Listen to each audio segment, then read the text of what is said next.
Caleb with DSLR Video Shooter, where it's all about making better videos. And today we're going to go over the lenses I use and the adapters that I use. I get asked #1 question from email, comments on YouTube, all over the place. What lenses do you use? Which lens should I use? What adapters do you use? So all that's going to get covered in today's video. Make sure you check the description for an outline of kind of what's covered and links to all the lenses and adapters. So let's go ahead and head over to the bench and take a look. All right, so here are all the lenses I own, and I broke this kind of into a couple different groups. So we're going to start with my workhorses, and these are Nikon ED lenses, and my goal was I wanted a wide range of options for my focal length amongst 3 different lenses. I like zooms a lot, so I wanted zoom lenses, and I also wanted the color to be the same. So it really sucks when you have, you know, like a Canon lens and a Nikon lens and a Rokinon lens. Each camera that you put that on, it's going to have a different color. So in your editing, you have to keep that in mind. Whereas using these 3 lenses, they have very similar colors. So it's really easy to color correct across multiple cameras and multiple shots. So the actual lenses themselves, I have a 17-35, a 28-70, and an 80-200. Each one of these is f2.8. I bought them all used. I think it cost me around $3,000, a little bit less to get all 3, and I kind of did it in stages. I started with the 28-70 because that's a great range. Then I got the 17-35, and finally the 80-200. The other thing I love about these lenses is I had Peter from rplens.com go ahead and cine-mod these, so you can check out his website. So he added these gears, and I could use it with a follow focus, which I don't really use, but you know, I have that option. And then he declicked the aperture rings here. So this is nice because no matter what, I can get the perfect exposure if I'm adjusting my aperture. So you don't have to do 2.8, 4, 5, 6. You can go 2.8 and just a hair less. So lots of flexibility, same across the 3 lenses. And they're just great lenses. They're really sharp, great color, really love the pieces. Most of the time I'm using these 2 lenses together, so I'll have this on one camera and this on another one. Other times if I need to do telephoto, I'll do these 2 lenses, and that gives me a great 2 camera setup. Tank of lenses, they'll last a lifetime if you take care of them. Those are the 3 workhorses. Let's move them out of the way and move on to some Nikon lenses. These are all Nikon lenses, and one of them doesn't work. I'll start with that one. It is the Nikon 100mm E series lens, and you could pick this up for between $70 and $100. Really nice lens, great color, beautiful, you know, build, and it's a lot cheaper for the 100mm. It's a 2.8, and you can see it's pretty compact. You know, this is a 50mm lens, and this is 100, and it's pretty small. So great lens. I broke it though, which is really sad, and you can see I can't change the aperture. I tried to declick this, something went wrong. I think a spring popped somewhere, and I just stopped. So maybe someday I'll get back in there and try to fix this guy. But great telephoto lens on a budget, and this is a 55mm. And the reason I bought this is it's a 1.2. Let me open up the aperture so you guys can see what's going on. Some dirty tables showing through the lens. But yeah, so this is pretty much the cheapest f1.2 50mm you can buy. That mark on the table is making me crazy. Yeah, so I bought that, and I got a really good deal on it. I want to say it was $150 or something.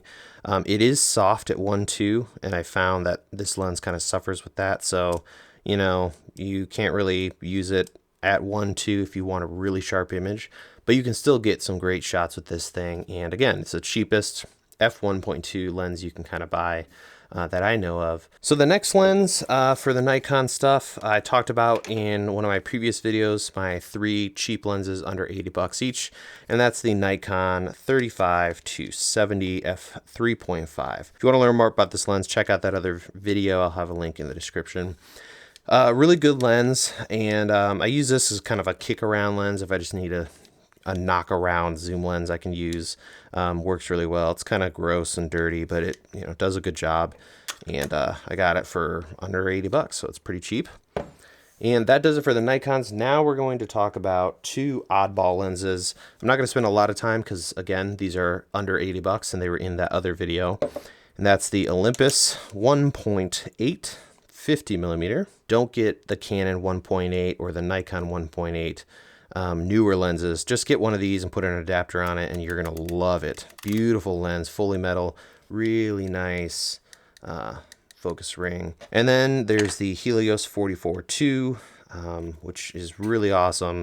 Definitely a more unique look. So I would use this for B-roll or more stylized shooting. I wouldn't necessarily do a 2-camera shoot with these nice Nikons and this guy on another camera. M42 mount, 58mm f2, so decent low light. And that does it for the oddball lenses. And then I have a set of FD lenses. So these work really well with the GH4, not so great with other cameras that are larger sensors because of the flange distance. So if you're gonna use one of these on like a 5D or a 7D, you need a special adapter that has a glass element in it, and that's going to lower the quality of your image. These will show up softer, so I really recommend you go with these if you're using micro four thirds sensors. Let's talk about these lenses. We'll start with the 28mm. This is a f2.8, so it's not super fast. 28mm FD lens. All these on the GH4 are just so good. They're sharp, beautiful color, nice shallow depth of field on the faster ones, which we'll look at. Yep, 2.8. All of these are kind of plasticky, but they're really tough, so you don't have to worry about them breaking. The next is a 50mm f1.8. Great shallow depth of field. I probably use this one the most. And this one has a really nice focus ring, which I really dig. The next lens is a 135mm. So now we're getting into telephoto lens, land, and if I get the cap off. And this lens is a 3.5, so a little slower. This is a beautiful portrait. Would be great for interviews, and really dig it. And then finally, I'm trying to remember what exactly this guy is. This is an 80-205 push-pull lens. So old school days, this is how a lot of the zoom lenses were made. So when you push this ring forward, you can see this scale here. This is our focal length. So we're at 80. As you pull it toward you, there's 100, 135, 150, 205. And it is also the focus ring. So pretty different. This lens is, these push pulls are really affordable. So this guy is great if you really want to reach out. And then the final lens before we move on to adapters is my Tamron 24-70 f2.8. I used to use this all of the time. It was my really first like super legit lens. And what I love most about it is first the range. It has a great range. 24-70 is fantastic. And then this switch right here, vibration control, is invaluable if you're shooting like this, where you're just going to go out and shoot and you need stabilization. I do use it with my C100, which is fantastic for handheld, but most of the time I'm on a monopod, so using my Nikon 70 or 28-70 works really well. So this lens, C100, perfect for I'm just going to run and get some B-roll without anything attached to going handheld. And then I use it in my wife even more so, a lot for photography. It's fantastic lens. If you're only going to buy one lens and you do have the money, I think this is going to be a great buy. Now I'm going to talk about the adapters that I use for all my different lenses. And if we're going to keep things simple, there's only 4 types of adapters.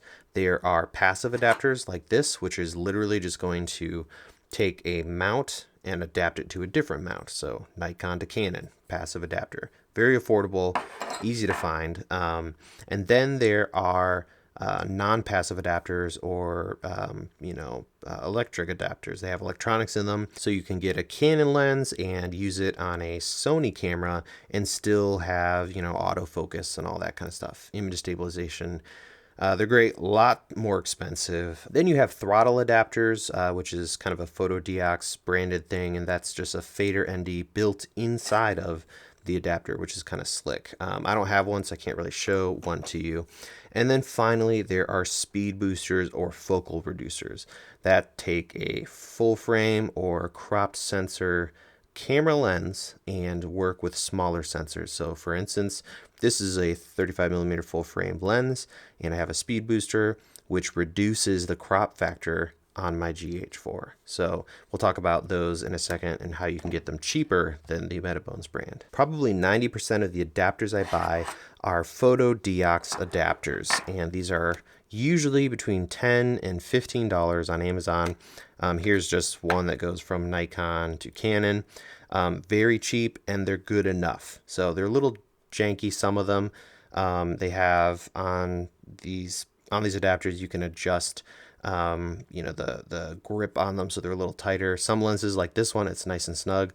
Other lenses is really, really loose, which isn't very good, but they're good enough, and I've used these a lot. So I would not use them if I was doing lots of handheld moving around and heavy lenses like this.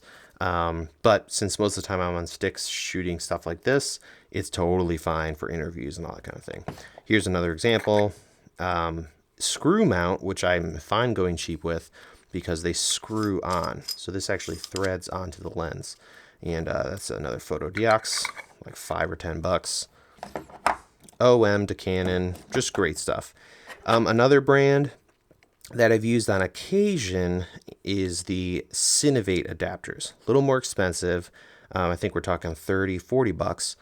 I've used this with certain lenses that are really finicky and picky. So most of the time the photodiox will work, but every once in a while I'll come across a cool Nikon lens, and for whatever reason I just can't get the stinking photodiox ones to work. So I have this guy as a backup, and he works pretty good.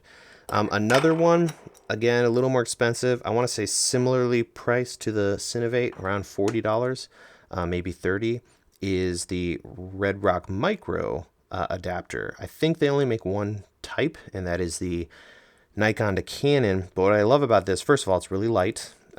This is steel. I believe this is aluminum, which you might think is bad, but the other features are great. And the way it works is these guys have little pads in here, and when you screw it on, it tightens and clicks into place. This guy will loosely tighten and fit, and then there are little set screws. It comes with an Allen key, and once you have this aligned properly, you can individually adjust the screws, and it's really solid, and it's also perfectly parallel to the back of the lens. Because the problem with these guys is you'll notice these little tiny slots. I can stick my fingernail in there, and the idea is you would widen that slot so that this thing squeezes on the lens mount.